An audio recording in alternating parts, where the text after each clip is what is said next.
नमस्कार सभी को। आज हम करने वाले हैं अपना पाठ नेताजी का चश्मा। और ये पाठ इतना ज़्यादा सरल, क्यूट सा, प्यारा सा चैप्टर है ना, मैं तुम्हें क्या बताऊँ। मतलब पता भी नहीं चलेगा कि कब में से शुरू हो गया और कब में से इसका एंड भी आ गया।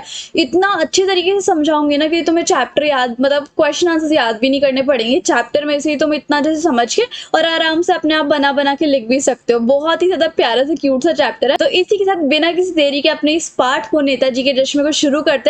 तो क्या होता है, नेताजी का जो चश्मा चैप्टर है ना, पार्ट है, उसके लेखक का नाम होता है स्वयं प्रकाश। देखो यहाँ पे लिखा हुआ है ना, स्वयं प्रकाश। और इस पार्ट में दो मेन कैरेक्टर्स होते हैं, एक हालदार साहब और एक कैप्टन। ठीक है, तो हालदार साहब जो होते हैं वो एक कंपनी में काम करते हैं। हालदार साहब को हर 15वें दिन एक कंपनी के काम से एक छोटे से कस्बे में से गुजरना पड़ता था। कस्बा ज्यादा बड़ा नहीं था, छोटा सा था। अब उस कस्बे के अंदर क्या क्या था वो देखो। उस कस्बे के अंदर एक छोटा सा बाजार, एक लड़कों का स्कूल, एक लड़कियों का स्कूल और एक सीमेंट का छोटा सा कारखाना, दो ओपन घर सिनेमा और एक नगर पालिका थी। नगर पालिका जैसे म्युनिसिपैलिटी होती है ना, या फिर म्युनिसिपल कॉर्पोरेशन वगैरह होते हैं, एक वो चीज थी। ठीक है, और ये जो नगर पालिका है ना, वो कस्बे में अलग अलग टाइप के काम करवाती रहती थी, कुछ ना कुछ। जैसे कि कभी कभी सड़कों को पक्की करना, मतलब रोड वोड बनाना है ना, शौचालय बनाना, कबूतरों के लिए छतरी बनवाना जहां पर कबूतर आराम से बैठ सके, इस तरीके से। और कभी कभी कस्बे में कवि सम्मेलन भी करवा देते थे, कि मतलब वहां पे कवि आते थे।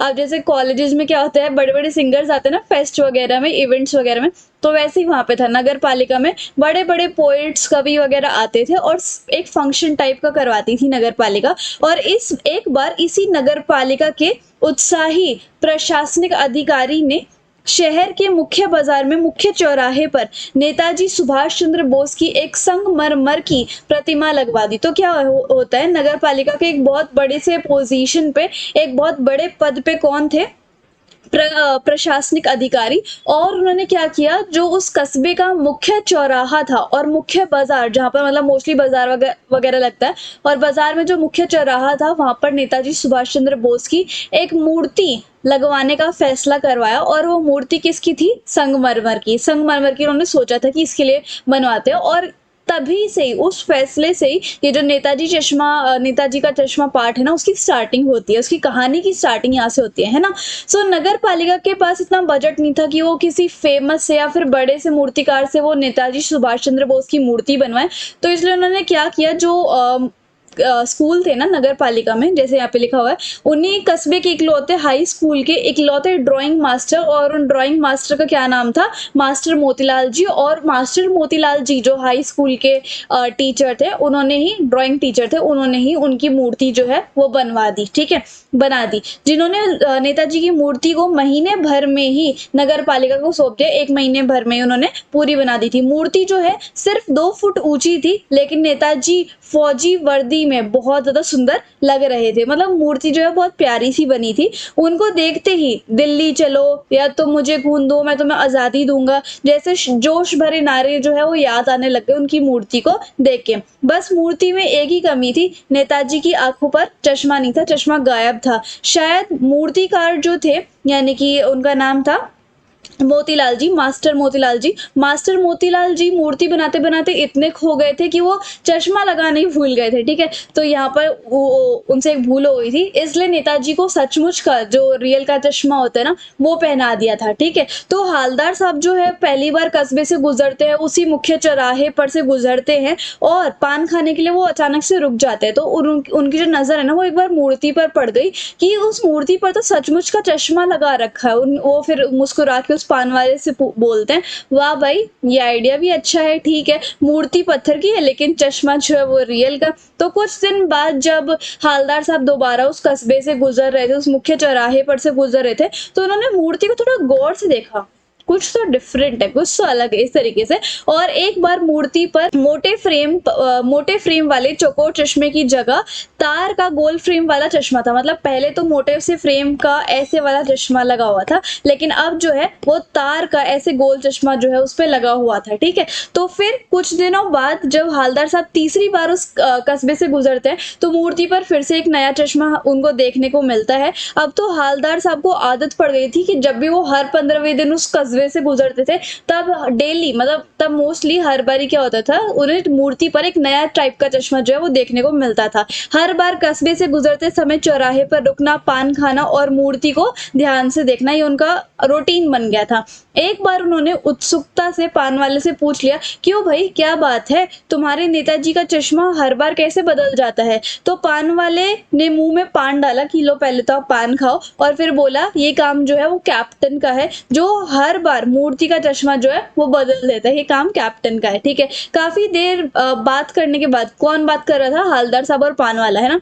तो काफी देर बात करने के बाद हवलदार साहब की समझ में बात आने लग गई कि एक चश्मे वाला है और उस चश्मे वाले का नाम जो है वो कैप्टन है, और उसे नेताजी की मूर्ति बगैर चश्मे के अच्छी नहीं लगती, इसलिए वो अपनी छोटी सी दुकान में उसके पास जितने भी चश्मे हैं उसमें से एक चश्मा जो है वो नेताजी की मूर्ति पर फिट कर देता है। लेकिन जैसे ही उसके पास कोई ग्राहक आता है और उसको वो वाला चश्मा पसंद आ जाता है तो मूर्ति पर से वो वाला चश्मा हटा के उस ग्राहक को दे देता है, और उसके पास बाकी जो चश्मे होते हैं उसमें से कोई एक चश्मा जो है वो मूर्ति पर लगा देता है। तो ऐसे वो करता रहता है। ठीक है, फिर जब हवलदार साहब ने पान वाले से पूछा कि नेताजी का ओरिजिनल चश्मा कहाँ है, तो पान वाले ने जवाब दिया शायद जो मास्टर, ड्राइंग मास्टर मोतीलाल जी है वो लगाना जो है भूल गए थे, तो इसलिए जो कैप्टन है वही लगा देते हैं। तो हवलदार साहब मन ही मन में चश्मे वाले की देशभक्ति को समझकर बहुत ज्यादा नॉस्टैल्जिक हो जाते हैं। ठीक है, नतमस्तक हो गए, मतलब बहुत ज्यादा इमोशनल से हो गए कि कितनी ज्यादा देशभक्ति की फीलिंग है उनके अंदर, है ना। तो उन्होंने पान वाले से पूछ लिया, हवलदार साहब ने, क्या कैप्टन चश्मे वाला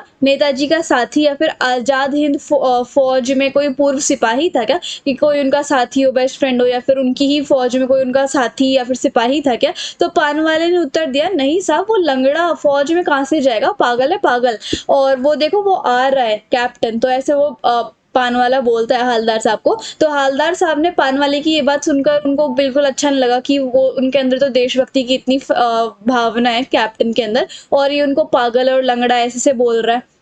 फिर और वो सामने से आ ही रहे थे कैप्टन बाय द वे, और लेकिन उन्होंने जैसे ही कैप्टन को पहली बार देखा ना तो वो बहुत ज्यादा शॉक हो गए कि ये है कैप्टन। तो उन्होंने देखा एक बहुत ही ज्यादा बूढ़ा मरियल सा लंगड़ा आदमी जो है, और सिर पर एक गांधी टोपी पहनता था और आंखों पे एक काला चश्मा लगाता था, और जिसके हाथ में एक छोटी सी संदूकची होती थी, एक छोटा सा संदूक होता था, और एक हाथ में, दूसरे हाथ में बांस का डंडा होता था, और जिसमें बहुत सारे जो चश्मे थे वो टंगे होते थे। उनको देखकर हवलदार साहब ने हवलदार साहब पूछना चाहते थे, इसे कैप्टन क्यों कहते हैं लोग बाग, तो इनका वास्तविक नाम क्या है? लेकिन पान वाले ने इसके बारे में बात करने से इनकार कर दिया कि मुझे नहीं पता इसके बारे में, है ना। तो इसके बाद लगभग 2 साल तक हवलदार साहब जो है अपने काम के सिलसिले में उस कस्बे से गुजरते थे और नेताजी की मूर्ति को जरूर देखते थे। उन नेताजी की मूर्ति पर हर टाइम एक नया चश्मा जो है वो लगा पाता था, कभी गोल होता था, कभी चौकोर, कभी लाल, कभी काला, कभी धूप का चश्मा, तो कभी चश्मे